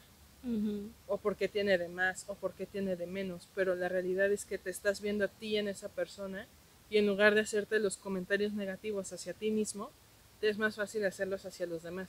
Claro. Entonces creo que también este es un ejemplo de por qué a veces también critican sus películas. Porque tal vez sí las están entendiendo, sí están captando y se están reflejando, y prefieren mejor criticar al director que criticarte a ti mismo. Exacto. Y trabajar en lo que tú tienes que sanar, que al director pues le baile bien seguramente. Pero me encanta mucho que Guillermo del Toro durante muchísimos años, y a partir de lo que pasó con Mimic, él dijo, no, yo quiero hacer mi trabajo como me gusta y voy a hacer lo que yo quiero. Porque eso es lo que realmente le hace especial, diferente, y lo que nos gusta a todos. No más de lo mismo, sino otra perspectiva. Luego, la GUERRA también es un tema recurrente en sus películas, que vienen junto con su política, y dentro de esta, la violencia. Tengo una frasecilla que él dijo en la entrevista, fue en una entrevista con El Heraldo México. Y dice, la biografía de la humanidad es la biografía de las familias rotas. La GUERRA, napoleónica, la corrupción política, son la ausencia de figuras que completan el yo de la infancia. Que creo que no nada más es en Latinoamérica, es a nivel global. Sí. O sea, son temas de nivel global y que siempre están presentes y que psicológicamente afectan y que pueden ser propulsores para desarrollar ciertos trastornos o padecimientos específicos, tanto cognitivos como emocionales y físicos. y físicos. Sí. Y creo que ese tipo de temas con las con las G también, sí. Es que por eso sí nos podemos identificar, cualquier edad, porque ve y dice, sí, esas G es un dolor universal. Porque a pesar de que, ay, es que yo no viví ahí, ni siquiera fue de mi época. O está del otro lado del mundo. Es que compartes ese dolor, porque como humanos tenemos esa empatía básica o humana de decir, está cabrón. Entonces cuando dice que es una biología del dolor, de familias rotas, con razón.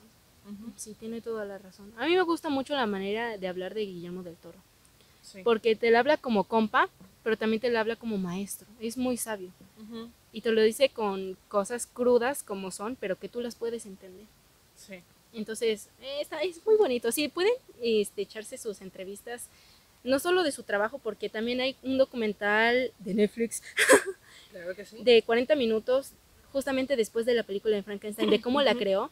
Más allá de hablar del cine, porque lo hizo, ¡ay, la estética es hermosa! Me encantó todo. Puedo hablar mil cosas de lo que me gustó de Frankenstein. Pueden notar la manera en cómo él le gusta trabajar. Entonces, si se pueden escuchar algunas de sus entrevistas, más allá de conocerlo como director, también lo conocen como persona y pueden entender muchas cosas de su infancia, de su presente y aplicarlas para su futuro. Por eso es que lo queremos tanto. Y sobre todo, por ejemplo, lanzó un mensaje muy claro que básicamente podría centrarse, por lo menos ahorita, por las edades, a la generación Z, que es la cuestión de que no estás perdiendo el tiempo. Ajá. Porque estaba diciendo algo de que, o sea, tienen 20 y tantos, tienen 30 y tantos, o sea... Y les dice, tienen un chingo de tiempo. Tienen un chingo de tiempo, y es la realidad, o sea, también en parte, pues, o sea, desafortunadamente la tecnología en la mercadotecnia te hace vivir más rápido aunque las no lo quieras. redes sociales. Sí. Las redes sociales, o sea, en conjunto se hace un estrés cañón de que tienes que vivir rápido, sí. Porque también no sabes cuándo te vas a ir. Sí. Pero también dices, bro, no lo pienses así. O sea, a los 20 y tantos y no has hecho nada, es como de, güey, al contrario, o sea, esa edad apenas estás empezando, o sea, apenas le agarraste la onda a la caminada. Sí, apenas eres un bebé chiquito, es un adulto bebé. Es como, por ejemplo, lo que me decía una maestra que me dio a mí inglés en la universidad para un curso, y me dijo, pues es que yo ustedes los veo como fetos. La realidad es que ustedes para mí son fetos, aunque tengan 30 y tantos, aunque tengan 20 y tantos. Y entonces, o sea, imagínate una persona de 90 años la ve a ella y cómo la va a ver. Como una niña apenas. Como un adolescente, entonces sí, creo que también esos estereotipos de edad que hemos marcado de que tienes que cumplir ciertas cosas a cierto ritmo y a cierto relojito, que es algo que, por ejemplo, a mí en lo personal me costó trabajo aprender. Entonces cuando lo vas soltando y entiendes que, güey, no tienes que correr, no es necesario correr, entonces tiene todo que ver su mensaje. Y disfrutas más tu vida. De hecho hay una canción de BTS que habla al respecto. Sí, y de Day 6. Claro que sí. Se llama Paradise. Pero bueno, otro tema. Lo femenino como fuerza de resistencia. Sí. Él dice que le interesaba mucho la narrativa de las escritoras femeninas. Se sintió identificado con Marilyn Monroe saliendo de ver la película del Lago Negro, cuando ella dijo, la criatura era incomprendida, todo lo que necesitaba era amor. Ahí es donde dijo, es que se fusionó mi amor por Marilyn Monroe, por la criatura, por el cine, y ahí es donde salió también... la forma del agua. Exacto, es como de... Sí. Y yo creo que se le quedó tan marcada esa frase que por eso la plasmó en la forma del agua, sí. Para que viéramos, es que sí, solo quería amor. Literalmente, y es lo mismo que pasó con Frankenstein. O sea, la realidad es que él decía, o sea, crea a alguien más como yo, pero la realidad es que no estaba buscando el afecto femenino, estaba buscando el afecto de su progenitor. Exactamente. De quien le creó la herida. Yo creo que también por eso la mayoría de las mujeres, no voy a decir que todas, no nos sentimos incómodas con su romance. Decimos, ay, sí, el de la forma del agua. ¡Ey, el Hellboy! Yeah. ¿Por qué? Porque no nos vamos con la apariencia. Porque si vemos la película bien, como dices tú, observando la película, lo vemos desde la inocencia, desde el cariño legítimo, puro, ¿entiendes? Y dices todo que ver, porque sí hay drama, sí hay melodrama full, y nos encanta lo gótico, y al mismo tiempo lo incomprendido, porque la mayoría de las mujeres nos sentimos así, incomprendidas. Por eso la mayoría de sus películas no solo ponen a la mujer solo porque sí. No, también tienen una historia, tienen deseos, tienen avaricia, tienen miedos, tienen defectos, como cualquiera. Y al mismo tiempo, esa es su fortaleza de ellas. Y creo que un claro ejemplo de eso puede ser La Cumbre Escarlata. Exacto. Que justamente hablas del poder de la unidad y creo que ese es el claro ejemplo. De cómo tú como fantasma estás ayudando a la que sigue viva para que no le pase lo mismo que a ti. O sea, ese es como el claro ejemplo. Es que por eso les digo, La Cumbre Escarlata, aunque sí, están los sentimientos encontrados, pero es más por la narrativa de la historia, por lo que refleja y por los temas tan complejos y delicados que toca. Exacto. Pero muchos son reales. Y muchos lo resumen en romance. Uy, sí, es romance gótico, pero entiende, hay más. Hay mucho más. ¿Por qué crees que se llama Cumbre Escarlata? A ver, dime, por favor, a ver. Piensa, haz sinapsis, güey.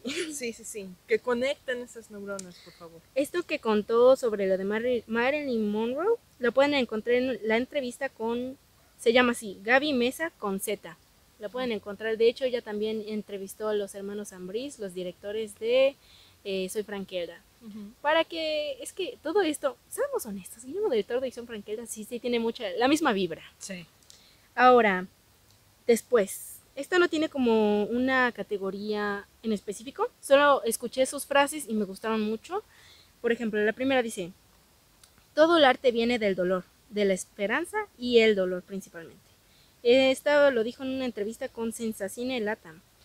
Y es que tiene razón. Sí, el cine es arte, es ingeniería, es ciencia, es metáfora, es literatura. Entonces, como cuando dice que el arte viene del dolor, no significa que todo el tiempo van a estar sufriendo porque sí. No, porque tienen que encontrar un propósito, yo digo. Por ejemplo, en Pinocho el dolor es ver cómo sus seres queridos se van sin él. También tiene sentido y tiene que ver con Frankenstein. En La Cumbre Escarlata es ese, el dolor de no quiero ver cómo ella puede pasar por lo mismo que yo. En La Forma del Agua, el dolor de la discriminación. O sea, hay mucho dolor en sus obras, pero ese dolor no se siente triste, se siente hasta cierto punto como empoderamiento. Como nostálgico. Ajá. Así de estas heridas, como Frankenstein, estas cicatrices te hacen ser lo que eres, pero no definen tu futuro. Entonces, me gustó mucho esa frase de todo arte viene del dolor, porque todos lo sabemos. Por eso, cuando dices, es de Facultad de Arte, se la pasan llorando.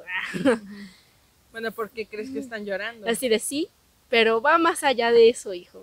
Ellos ellos sí se pueden sacar a llorar y no se andan diciendo, es que los hombres no lloran.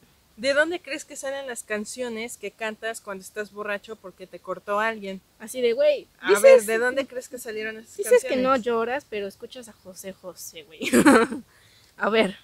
El más migajero, el padre de los migajeros. El padre de los migajeros, por favor. Pero bueno, luego otra frase que me gustó es cuando estaban entrevistándole para la de Frankenstein. Adoptar un libro es como casarte con una viuda. Tienes que respetar la memoria del marido, pero el sábado tienes que ponerle Jorge al niño. Y pues claro. Varios ejemplos de adaptaciones al cine literarias. Orgullo y Prejuicio, Frankenstein, próximamente Cumbres Borrascosas. Esa es justo la que iba a decir, porque muchos le están tirando al hate. ¿Qué otras? Hay muchas bíblicas también. Sí. La de Pinocho, la de los cuentos de Disney. Y es que tienen razón, porque muchos, si tú dices, ay, es que a mí me gusta la de Cumbres Borrascosas cuando salga, ¿no? Así de, no, pero es que está mejor el libro, es que no tiene nada que ver, que no sé qué. Entonces dices, sí. Y ahora sale la pregunta, ¿tienes que ser exactamente como dice el libro? Y es que es algo que de nueva cuenta la gente no entiende, porque no lee. O sea, los mismos directores dicen, inspirado en inspirado en tal novela, inspirado en tal historia, inspirado en tal libro. Está inspirado, no que es el libro. También la de Drácula. O sea, es exactamente lo mismo. La de, ¿cómo se llama este? Nosferatu. También le fue muy bien. Alice en el País de las Maravillas. Y es que así como hay muchas adaptaciones cinematográficas que salen bien, como otras que salen mal. Y me gustó por eso esta frase de es que es como casarte con una viuda. Tiene sentido. Sí tiene sentido porque lo hagas bien o lo hagas mal, te van a criticar. Y la última es, el amor es la ausencia del miedo. Es un acto profundamente valiente y sencillo, pero muy difícil de acceder. Esto lo dice en Guillermo del Toro aconseja estudiantes. También es una entrevista con Netflix Latinoamérica. Así se llama el apartado. Guillermo del Toro aconseja a estudiantes. Y él le encanta ser romántico, ¿eh? Habla del amor, habla de la vulnerabilidad, pero no desde una debilidad, sino como algo, ¿cómo decirlo? Y es que ya dije muchas veces puro, pero es que no se avergüenza de hablar del amor y hacer películas románticas. Y eso es lo que también me gusta bastante de él, de sus películas, que lo hace ver humano y no tanto desde la idealización. Un amor realista. Exacto. No idealizado. Un amor realista, la forma del agua. Pero realista. Pero, o sea, recordemos que el monstruo es metafórico. A ver, entiende. Yo justificando mis gustos. Y ya terminé. Y bueno, yo no tengo mucho que agregar. O sea, lo único que podría yo agregar es que realmente espero y deseo con todas mis fuerzas que pueda hacer El fantasma de la ópera. Yo también. Chócala. O sea, Chócala. creo que ha sido algo que se ha comentado mucho, que o sea, estaría muy bien que él pudiera hacer también, o sea, trasladar a las pantallas El fantasma de la ópera. De hecho, lo dijo también en una entrevista con Netflix. Que y sí también quiere. Podría estar El retrato de Dorian Gray. Oh, es que muchos nos quedamos con esa versión. Que en cuanto te dicen el título, tú piensas en eso luego, ¿no? Y te dices, sí, pero, ¿qué te parece si lo vemos desde la vista del toroliana? Ándale. Eso, es que su visión, te digo, filosófica, realista, humanista, es lo que le da el toque. Sí. Pero bueno, esperemos que les haya gustado este episodio, porque la verdad es que es un episodio que disfrutamos nosotras mucho. Porque son de esos pocos directores y creadores que realmente inspiran y que crean obras que no son para todos. O sea, que tú puedes ver, pero que realmente la observes, que realmente la analices, seas capaz de empatizar y analizar ese tipo de obras. Porque si no, o sea, no va a funcionar. Sí, cierto, antes de los premios. Hay que hablar de sus premios aquí de manera rápidamente. Es que nos enfocamos tanto en su vida, en sus obras, en su arte, que se nos olvidó. Ganó de premios Oscar 3. Mejor película por La forma del agua en 2018. Mejor director por La forma del agua en 2018. Mejor película animada por Pinocho de Guillermo del Toro en 2023. Luego también ganó en los premios BAFTA 3 para mejor dirección por La forma del agua. Mejor película animada por de Pinocho. En los premios Globos de Oro tiene 2. Mejor director por La forma del agua, otra vez. Mejor película animada por Pinocho. En los premios Ariel, son 6. Mejor director por Cronos en 1993. Mejor película por El laberinto del fauno en 2007. Y los otros premios son 51 en total, incluyendo premios en festivales de cine como Cannes, Venice y Sitges. En total ha ganado como más de 52 premios y ha sido nominado en más de 118 ocasiones. Y esperemos que con Frankenstein también se lleve la de mejor película. Espero que sí, porque pues antes de salir a plataformas de streaming sí se estrenó en cines, en algunos, es pero un requisito que piden Oigan, los Oscars. Verlo en cines es otro pedo. Sí, la verdad es que ya, ahora sí. Ahora sí, bueno, esperen, esta es la intro. Acá está. Bueno, pues ahora del laboratorio de Frankenstein nos vamos a ir al Palacio de Buckingham. Porque aunque las criaturas cambian, las sombras siempre cuentan la verdad. Ey. Uy, qué profundo. Este es un spoiler, amigos, para el siguiente episodio. Recordemos que va a ser de nuestra sección Mujeres Emblemáticas de la Historia. Entonces, Palacio del Buckingham, yo creo que ya podría ser muy obvio, ¿no? Solo por si las dudas, diré 2 artistas al azar, a ver si lo captan. Uno es cultura casi K-pop, Jungkook. Ok. Y la otra es más pop, es muy obvia, Michael Jackson. Ya. Yo creo que ya con eso es más que suficiente. Sí, yo creo que con Michael Jackson cualquiera lo pudo haber adivinado. Sí, ya. Entonces, bueno, pues ahora sí, nos escuchamos en el siguiente episodio. Recuerden seguirnos en nuestras redes sociales. Nos pueden encontrar en TikTok, no en Instagram. Y yo por eso le di el guión. En Instagram como cafecito_con_lizun. Y en TikTok nos pueden encontrar como @cafecito.com.lizun.